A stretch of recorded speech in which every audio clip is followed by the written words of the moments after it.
Saviez-vous que votre subconscient détient la clé de votre succès, de votre richesse et même de votre santé? En effet, la plupart des gens vivent en se laissant guider par leurs habitudes et leurs croyances limitantes, sans jamais exploiter pleinement le pouvoir incroyable de leur subconscient. Pourtant, c'est lui qui façonne notre réalité, nos succès et nos échecs. Aujourd'hui, on plonge ensemble dans Le pouvoir de votre subconscient de Joseph Murphy. Un livre qui a transformé la vie de millions de personnes en leur révélant comment reprogrammer leur esprit pour attirer le succès, la santé et l'abondance. Dans ce résumé, vous découvrirez comment fonctionne réellement votre subconscient. Comment l'utiliser pour surmonter vos blocages et atteindre vos objectifs. Quelles sont les techniques concrètes pour reprogrammer votre mental et attirer le positif dans votre vie. Accrochez-vous bien, car ce résumé va vous donner des clés essentielles pour débloquer votre plein potentiel. Vous apprendrez quel trésor se cache en vous. Comment atteindre la guérison mentale. Comment utiliser le subconscient pour attirer la richesse. Comment remplacer vos peurs en assurance. Esprit conscient vs esprit inconscient. Restez jusqu'à la fin pour découvrir les stratégies les plus puissantes que vous pourrez appliquer immédiatement dans votre quotidien. Et surtout, abonnez-vous dès maintenant pour ne rien manquer des meilleurs résumés de livres qui vous feront grandir en tant qu'entrepreneur et en tant qu'individu. Ensemble, on construit une communauté d'esprits allumés prêts à passer au niveau supérieur. Allez, c'est parti! Le pouvoir de votre subconscient de Joseph Murphy. Résumé complet du livre. Introduction. Joseph Murphy nous révèle un principe fondamental. Notre subconscient est un véritable aimant qui attire dans notre vie ce que nous croyons profondément, qu'il s'agisse de succès ou d'échec. Dans ce résumé, nous allons explorer les idées essentielles du livre, notamment le fonctionnement du subconscient et son influence sur notre réalité. Les méthodes pour reprogrammer nos pensées et dépasser nos blocages. Des techniques concrètes pour utiliser la visualisation, l'autosuggestion et la foi en soi. Tout au long de ce résumé, vous découvrirez des stratégies simples mais ultra puissantes, utilisées par des milliers de personnes pour améliorer leur vie. Préparez-vous à voir votre perception du monde et de votre potentiel changer radicalement. Passons maintenant aux enseignements clés du livre. Point clé 1. Nous sommes les architectes de nos vies. À chaque instant de la vie, nous créons notre réalité. Pas lorsque nous choisissons une future profession, un partenaire ou une maison pour une vie de famille heureuse, mais bien plus tôt. Nous le faisons constamment quand nous réfléchissons. Ainsi, nous ne sommes pas des observateurs passifs, mais des participants actifs dans la réalité. De plus, nous pouvons l'influencer et en créer un nouveau. La clé de ces opportunités est notre subconscient. Il exauce les souhaits, guérit et fournit la richesse et le succès. Nous devons revoir notre façon habituelle de penser pour accéder à ce pouvoir. Les pensées lumineuses produisent de beaux résultats, tandis que les pensées sombres attirent les difficultés et les zones difficiles. Tout ce que nous avons aujourd'hui est le résultat de ce que nous pensions hier. Cela semble simple, penser bien pour faire le bien. Mais il n'est pas toujours possible de penser positivement. Parfois, la peur, la colère, l'envie ou le ressentiment nous affectent. Nous dessinons des images d'événements terribles et décevants dans notre esprit. Nous permettons à de tels événements de devenir une réalité lorsque nous pensons de manière systématique. Le livre de Joseph Murphy nous enseigne comment contrôler l'esprit subconscient, explique les caractéristiques de son fonctionnement et donne des outils à utiliser pour être plus heureux. Il propose une série de techniques pour nous aider à prendre conscience du pouvoir de l'esprit subconscient, à l'exploiter et à l'utiliser à bon escient. Nous apprendrons à neutraliser les pensées négatives et à nous concentrer sur celles qui nous faciliteront la vie. Nous découvrirons également le rôle de l'esprit subconscient dans la récupération et la guérison et découvrirons le sens de la relaxation. Que pensez-vous qu'il se cache derrière la méthode du film mental ou l'autosuggestion? Chaque chapitre contient des conseils sur la façon d'entrer en contact avec l'esprit subconscient et de l'utiliser pour son bien-être personnel. Point clé 2. Nous sommes ce que nous pensons. Vous êtes-vous déjà demandé pourquoi quelqu'un vit une vie heureuse et réussie alors qu'un autre se contente du moins? Le succès et la richesse ne dépendent pas du niveau d'éducation ou du lieu de travail. La raison réside dans la façon de penser. Ce que nous pensons et comment nous pensons détermine notre réalité. Comme la chance et le succès, l'échec est le résultat naturel de la pensée habituelle. Essayez de regarder autour de vous et de réaliser le lien entre ce que vous pensiez hier et ce qui vous entoure aujourd'hui. C'est notre esprit qui crée ce qui est autour de nous, cette maison, ce travail et cette personne à côté de nous. Rappelez-vous, ce n'est pas la chose à laquelle on croit, mais la croyance en votre propre esprit, qui produit le résultat. Joseph Murphy. Bien sûr, cela ne signifie pas que chaque pensée crée une nouvelle réalité. Potentiellement, il a une telle capacité, mais sa régularité et sa répétition comptent le plus. Si nous pensons constamment que nous serons licenciés sans raisons objectives, nous recevrons naturellement le résultat correspondant.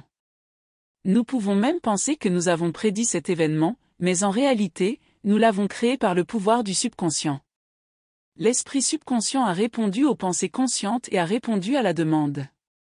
Nos pensées ont commencé ce processus. Nous pouvons choisir la vie que nous voulons en réalisant le pouvoir créatif de la pensée et l'importance de l'esprit subconscient dans la création de la réalité.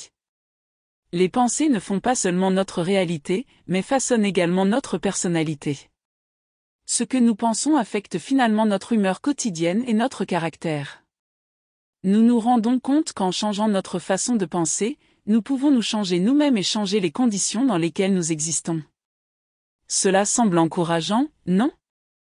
Nous pouvons être aussi prospères et heureux que nous l'imaginons, et nous pouvons imaginer à l'infini. De plus, nos pensées affectent l'état de notre santé et même la vitesse du processus de vieillissement. Vous connaissez certainement des gens qui apprennent de nouvelles choses et qui sont pleins de vitalité dans leur vieillesse. Par exemple, Vera Wang, à 73 ans, continue de créer des tenues élégantes. De plus, elle n'a pas du tout l'air de son âge. Grâce à la croyance en notre force et à la capacité de l'esprit subconscient à changer notre réalité, nous pouvons absolument tout avoir. Point clé 3. La conscience commande, le subconscient met en œuvre. La conscience et le subconscient sont étroitement liés, c'est tout un mécanisme que nous pouvons ajuster pour notre bien. Tout commence à partir du moment où la pensée naît dans notre esprit. Par exemple, imaginez à quel point ce serait merveilleux d'avoir une maison au bord de la mer. À partir de ce moment, la pensée commence sa vie. Nous pouvons décider que notre idée est irréaliste parce que nous n'avons actuellement pas d'argent et aucune perspective de gagner suffisamment pour nous permettre ce rêve. Donc, nous bloquons cette pensée en nous concentrant sur le fait que nous ne pouvons pas avoir une maison au bord de la mer.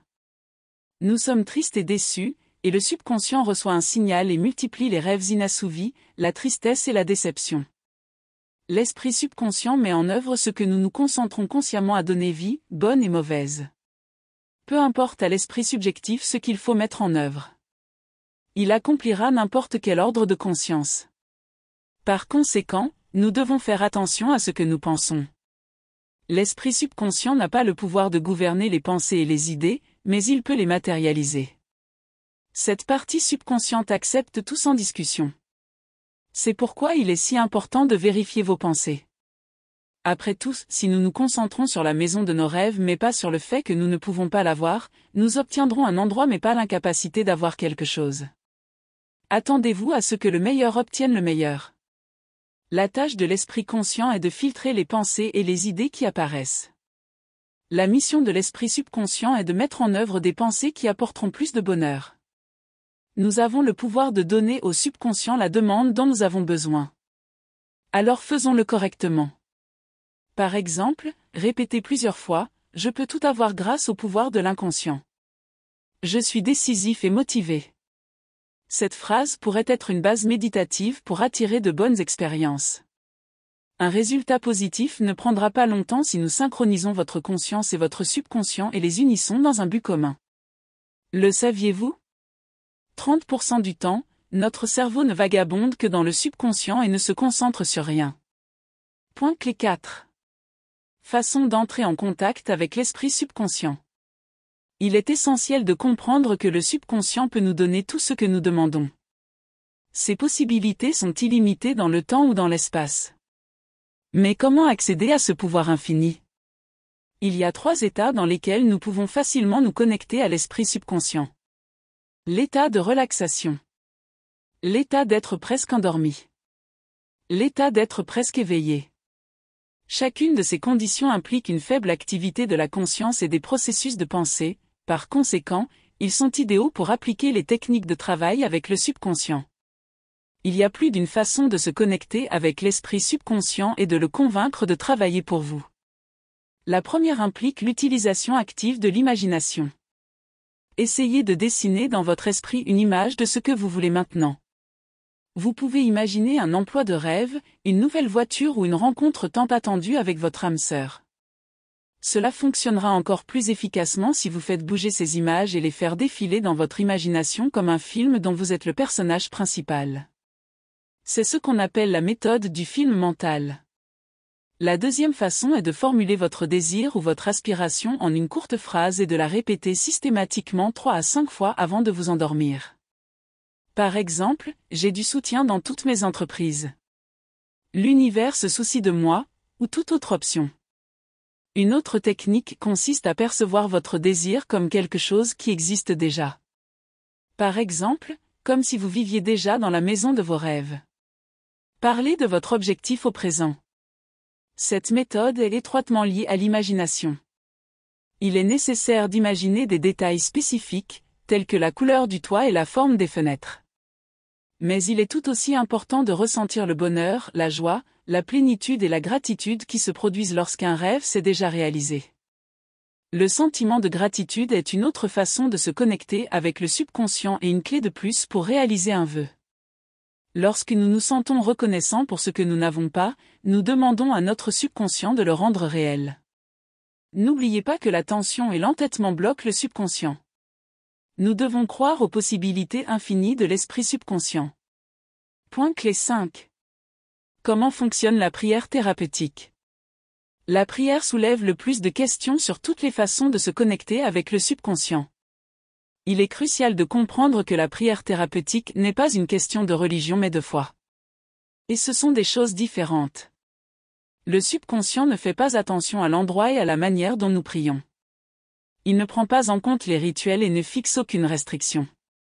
La seule chose qui compte, c'est à quel point nous croyons. Mais qu'est-ce que croire? La foi est une pensée qui pénètre profondément dans notre subconscient. Peu importe ce que nous croyons. Ce qui compte, ce n'est pas l'objet de la foi, mais la façon dont nous la pensons. Par exemple, imaginons que nous soyons d'avis que tous les étrangers sont mauvais.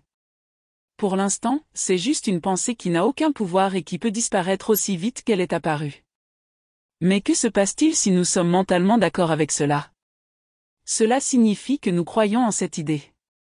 Par conséquent, il est sage de n'être d'accord qu'avec les bonnes choses. La prière est un moyen de fixer les pensées que nous avons dans le subconscient. C'est comme un pont entre le conscient et l'inconscient. La prière thérapeutique implique de choisir consciemment une idée que l'on veut concrétiser. Il est utile dans le processus d'auto-guérison. Tout d'abord, considérez que l'esprit subconscient a tout créé autour de nous, il contrôle toutes nos fonctions internes et a donc le pouvoir d'influencer notre santé. La maladie est une conséquence de pensées négatives, mais l'esprit subconscient peut la changer. Peu importe comment vous formulez votre prière. Il peut être court. Quelque chose comme « Je suis en parfaite santé et fort. Mon corps se renouvelle tous les jours. Je sens la force de mon corps. » Lorsque nous prions, nous bloquons toutes les pensées négatives. Nous faisons consciemment des efforts et nous nous concentrons sur les positifs. Ne vous inquiétez pas si vous n'arrivez pas à croire sincèrement ce que vous dites la première fois. Continuez à le répéter. À chaque fois, vous accepterez de plus en plus une nouvelle idée. Point clé 6. Les pensées des autres n'ont aucun pouvoir d'influencer notre vie. Parfois, nous attachons trop d'importance aux paroles des gens. Cela peut être dû au doute de soi et nuit souvent à nos vies. Faire confiance aux adultes et accepter leur opinion comme la vérité dans l'enfance est naturel.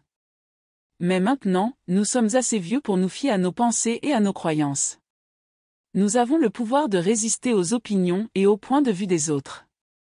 Par exemple, lorsque quelqu'un dit que nous rayonnons d'insécurité, nous pouvons rejeter cette pensée ou réagir. Mais cette pensée n'aura de pouvoir créateur que si nous la permettons, donc tout dépend de notre réponse. Parfois, il est difficile de supporter quand l'opinion concerne nos peurs. L'autosuggestion est une méthode pour faire face à nos peurs et à d'autres états négatifs. La peur et l'anxiété nous font accepter une opinion extérieure sur le plan mental et croire en son pouvoir. Pour appliquer l'autosuggestion, nous devons trouver un endroit calme, détendre le corps pour contacter le subconscient et répéter ce que nous essayons de nous convaincre. Par exemple, je dessine très bien. Les gens admirent mon travail. J'ai confiance en mon talent. Bien sûr, chacun formulera cette phrase en fonction de sa demande unique. À la suite de la répétition systématique, nous nous sentirons plus confiants dans nos capacités. Lorsque quelqu'un dit que quelque chose ne va pas chez nous, ces mots ne pénétreront pas notre subconscient parce que la confiance en soi remplacera notre peur. Nous pouvons rejeter toute pensée qui nous est suggérée et la garder hors de notre subconscient. Nous sommes les seuls à donner de la force aux idées des autres. Nous pouvons choisir d'accepter ou non les opinions des autres. L'opportunité de choisir est notre force et notre liberté. Nous pouvons choisir ce qu'il faut penser et ce qu'il faut désirer. De plus, nous pouvons ajuster et changer chaque choix avec l'aide de l'esprit subconscient. Point clé 7. Il n'y a aucune raison de ne pas être riche, en bonne santé et jeune. Nous sommes nés pour être en bonne santé, heureux, prospères et vivre dans l'abondance. Nous devrions la considérer comme une loi fondamentale de la vie. Lorsque nous acceptons que la santé et le succès sont les règles de la vie, nous aidons le pouvoir du subconscient à réaliser ce que nous voulons. Cependant, il arrive que nous oublions ou que nous ne sachions même pas que la maladie n'est pas la norme. Avec cela, nous ouvrons la porte à la maladie dans nos vies. Si la maladie existe déjà, alors le subconscient a le pouvoir de la surmonter. L'esprit subconscient guérit et se renouvelle. Il est nécessaire de se concentrer sur la santé, en s'imaginant en bonne santé et comment votre santé se manifestera. Par exemple, imaginez comment vous réussissez à faire de la randonnée parce que vous êtes si fort et durable. Il stimulera l'esprit subjectif pour augmenter l'énergie et l'endurance dans votre vie. N'est-ce pas impressionnant? Répétez que vous êtes en forme et suffisamment robuste pour l'accepter comme la seule option. Croyez que vous êtes en bonne santé. De manière marquée, l'esprit subjectif peut donner non seulement la santé mais aussi la richesse. Le bien-être financier est une condition aussi naturelle de la vie humaine que la santé. L'abondance et le succès signalent la bonne direction de nos pensées, tandis que la pauvreté et le manque prouvent le contraire. Pour obtenir de la richesse et de l'argent, nous devons éliminer les conflits internes. Il sera inutile de répéter des phrases sur la richesse si nous avons l'attitude que l'argent est sale ou que l'argent est mauvais. Pour mettre fin à une telle attitude négative, nous devons croire sincèrement que chaque personne a le droit à la richesse dès la naissance. Il est également essentiel de se réjouir des succès des autres car, de cette façon, nous montrons à notre subconscient que nous sommes prêts pour le succès et les réalisations. L'âge n'est pas la fuite des années, c'est l'aube de la sagesse dans l'esprit de l'homme. Joseph Murphy.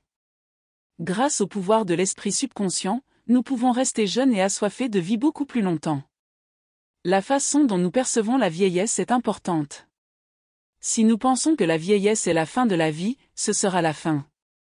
Mais si nous sentons qu'il s'agit d'une transition vers un nouveau niveau, nous obtenons un résultat complètement différent. Certaines personnes ne trouvent leur place dans la vie qu'après la retraite. Ils voyagent, font de la photographie ou apprennent de nouvelles langues. Tout cela parce qu'ils ne se fixent pas de barrière d'âge, mais profitent de la vie et croient qu'elle peut être belle à tout âge. N'oubliez pas que nous sommes aussi vieux que nous le pensons. Nous avons un incroyable trésor intérieur, l'esprit subjectif. Il est si puissant qu'il peut changer notre destin. Cela ne dépend pas de la religion que nous pratiquons, de la manière dont nous prions et de l'endroit où nous prions.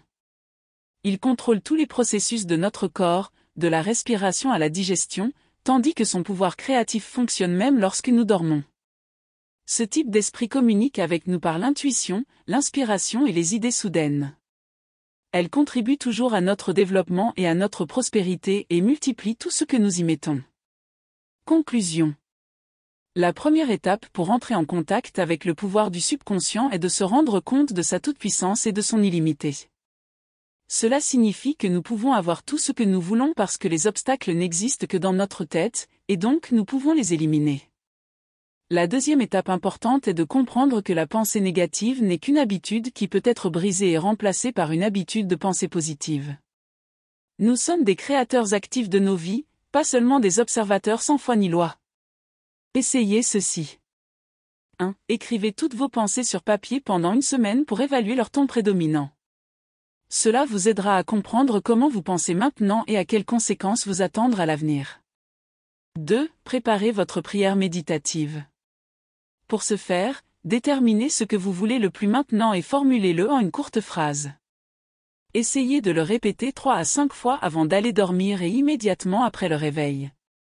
3. Faites un rappel quotidien sur votre téléphone portable afin de pouvoir répéter des mots de gratitude au moment opportun. Par exemple, merci pour une nouvelle journée, un temps ensoleillé, une bonne santé et une bonne humeur. Vous l'aurez compris, votre subconscient est une force incroyable, capable de transformer votre vie à condition de savoir l'exploiter correctement. Si ce résumé vous a été utile, pensez à liker cette vidéo et à vous abonner. Rejoignez notre communauté d'esprits allumés, des entrepreneurs et des passionnés de développement personnel prêts à atteindre des sommets. Sur ce, continuez à nourrir votre esprit, et à passer à l'action.